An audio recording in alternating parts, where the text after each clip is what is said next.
Okay, so we are finished up with stringing the traditional pockets in this Lakota 2. Next up is to take out the strategy tool that we use to essentially set the leathers in place. Then we are going to go ahead and retension the pocket because this pocket needs to be retension before it's completely finished. And lastly, we're going to throw in some shooting strings and this will be ready to go. All right, so we can go ahead and take this out. Just start from one side.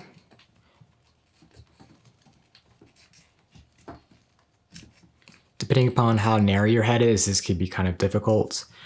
But here's our strategy, and if you look to the side, you can see the pocket doesn't look very nice. And also we need to retension everything, of course, and we need to make sure that the spacing is even across all the diamonds, so that way we'll get a nice consistent pocket. All right, so I have this tennis ball here that we're going to use to adjust the pocket.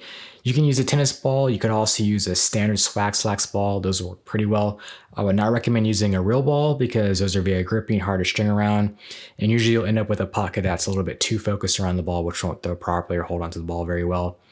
You also need a chopstick.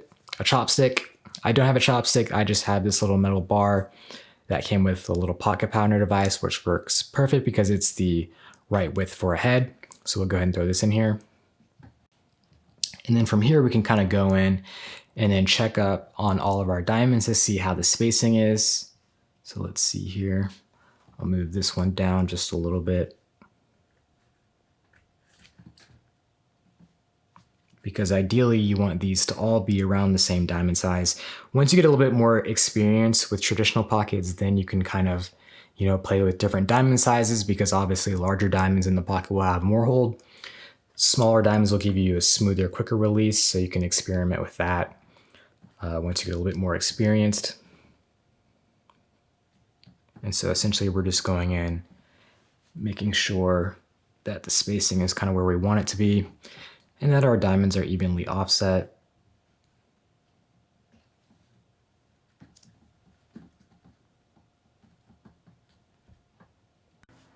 And so to get to the diamonds where the ball is, obviously just take the ball out and then adjust those diamonds accordingly. And then from there, you'll have essentially your entire pocket reshifted for release for your diamond sizing. Now I have mine in the middle, just slightly larger than I have the ones up here in the upper portion and the lower portion. That's just how I kind of prefer my pockets to be. But like I said, if you're kind of new to traditional, then I'd recommend just trying to keep everything even across the board. Okay, and so once you have your diamonds shifted around so that way they're even, might be a good idea to check from the front as well. But from here, we are going to start from the very top with a pair of needle nose pliers, and essentially you're just going to run your slack all the way through. So we're just running our slack through.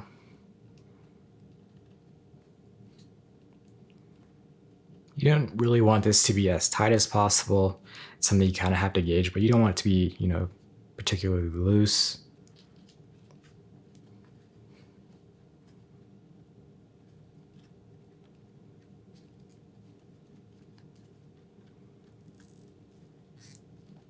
And so from here, you can already see we have some slack. And we're essentially just working this all the way out through the pocket. So this does take a while.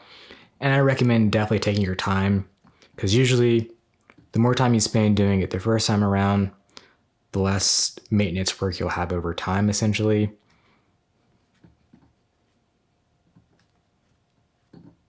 And you just work the slack all the way through. And on the bottom here, I'm still working the slack down. You want to make sure that that crossover knot is as low as you can possibly get it. And you want to make sure once you're done running the slack through this knot, that is extremely tight, because you don't want that sliding up and down. And so finished up, that's nice and tight and shouldn't be moving at all. And then from there, you just go over to the next leather and make sure to retension everything and then go back up and down. All right, and so we're back up the top. You can see all the slack we have so far. And we're just continuing to pull all this up out of the pocket. Remember, when you're going back, to keep an eye on your spacing for your diamonds, that they're not shifting around too much. And also make sure that you're not, yanking a leather over too much. So you don't want your leathers to be looking something like that, because that's a good kind of indication of if you're got the right amount of tension.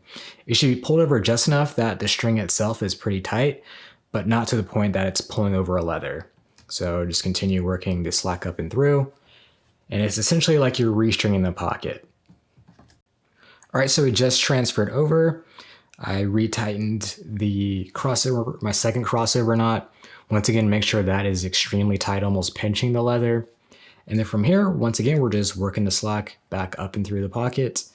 And then we'll eventually cross over to the last side and we'll be done stringing the crosslace portion.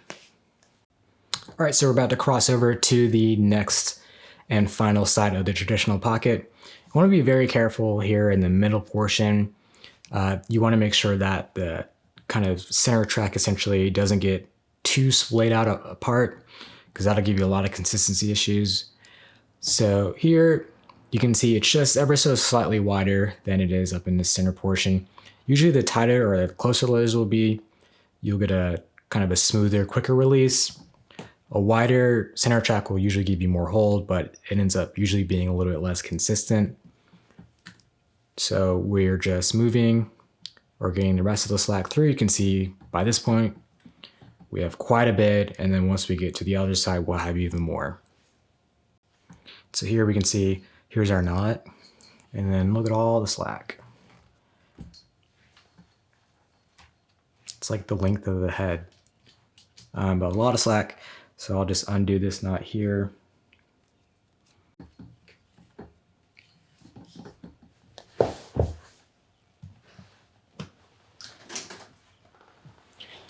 And at this point, I'll go ahead and cut it, but I'll leave just a couple of inches on the end. All right, and from this point, we can go ahead and take out the ball.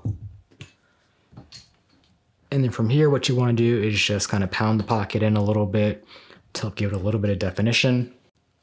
All right, so we're just pounding the pocket a little bit to give it some definition. So if your pocket looks like a really sharp bubble, then that means you pulled your string too tight. But this, I can make it work a little bit.